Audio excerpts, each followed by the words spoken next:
Did you just get an air fryer and you're looking for a fun recipe to test out? Well, today we've got a beefed up version of the Scotch egg.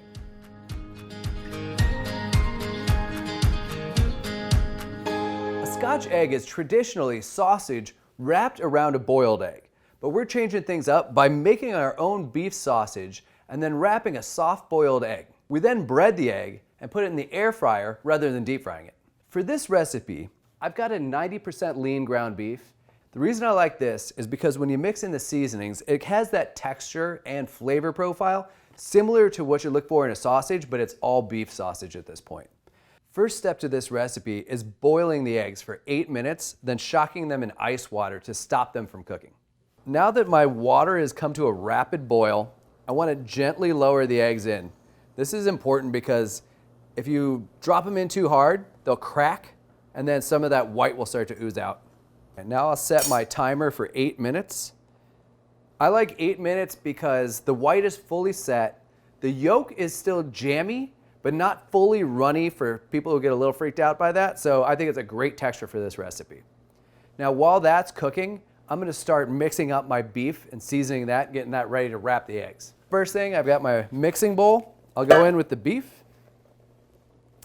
And so here I have ground sage, kosher salt, chili flakes, garlic powder, onion powder, and then some black pepper.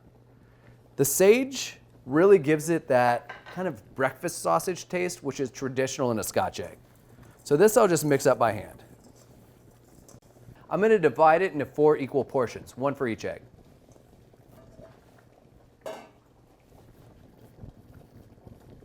The eggs have been cooking for exactly 8 minutes. So I want to get them out of the boiling water and into an ice water bath. The reason for this is they're perfectly cooked as they are, and I want to chill them down as fast as possible. And I want to chill them down to completely cold. Because after this, when they get wrapped in the beef and then go in the air fryer, they're going to cook a second time.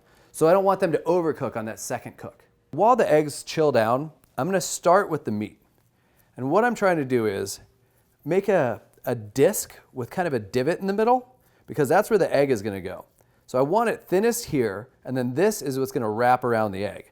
So I'll just start shaping this into the disc shape and make it as thin here as possible, because you're not going to stretch that part of the meat out very much. And I'll do this with each of these 4 portions and then put the egg in.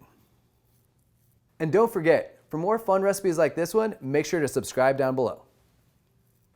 I've allowed these to chill for about 10 minutes just so they cool down completely. And I'm going to peel each of these eggs. I like to peel them kind of dipping in the water. It helps clean off any small fragments of eggshell that may have gotten stuck. So now I'm going to wrap these eggs with these beef patties.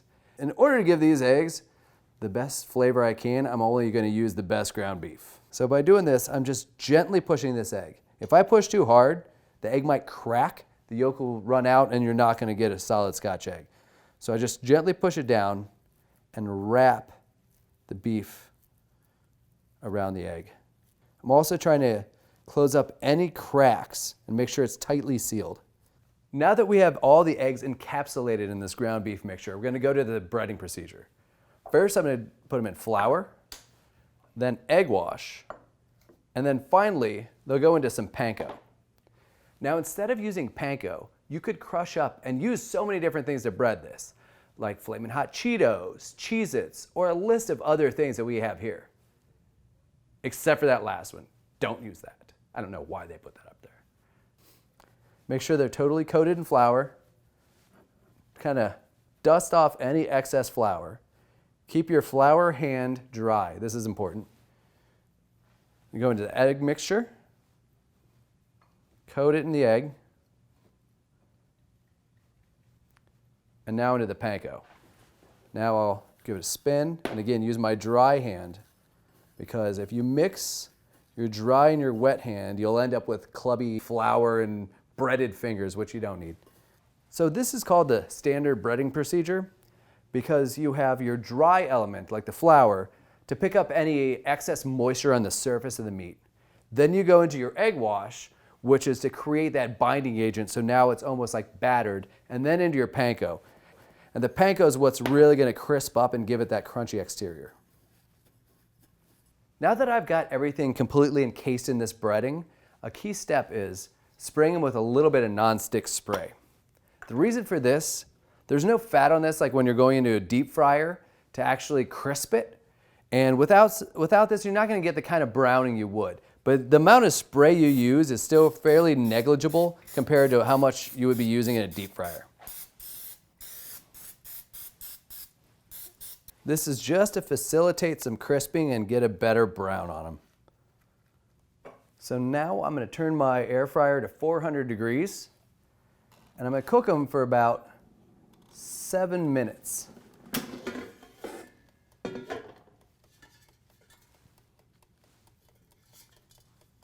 Try to give them as much space as possible. Twist them around a little bit just so they're not touching. All right, and I think they've got enough in between them. So I'll just go on in. All right, I heard it start, so we'll let those alone for 7 minutes.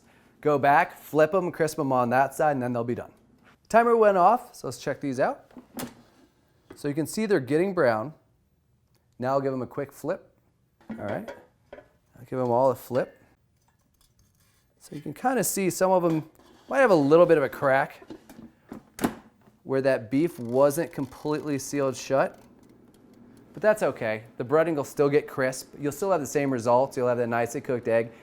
I'll let these cook for another 7 minutes because even though it's blowing hot air around inside there, the top tends to have the heating element and therefore it's a little hotter on the top, and when they're sitting directly on that grate on the bottom, flipping them gives them a nice even doneness. All right, timer's up. These guys should be all done.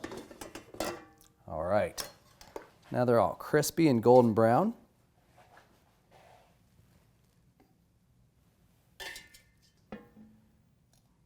So we've got a really crispy breaded Scotch egg all done in the air fryer. We're about to cut into one, but let us know in the comments what your favorite thing is to cook in the air fryer.